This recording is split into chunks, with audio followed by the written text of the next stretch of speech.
বান্দাকে ডাক দেয়া বলেন, বান্দা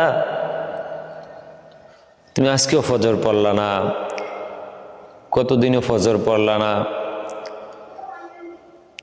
বান্দা আমি কি তোমাকে বানাই নাই?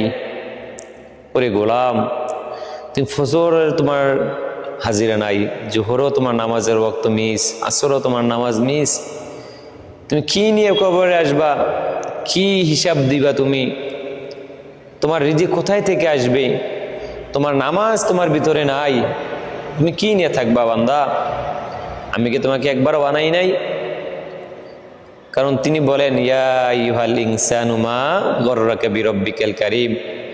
আল্লাহ বলেন আমার বান্দা, আমার মতন দয়ালু বান্দা পাইয়া, আমার মতন দয়ালু রব্বুল আলামিনকে পেয়ে তোমাকে কিসে আমার কাছ থেকে তোমাকে মুখ ফিরিয়ে নিল বান্দা? আল্লাহ সুবহানাহু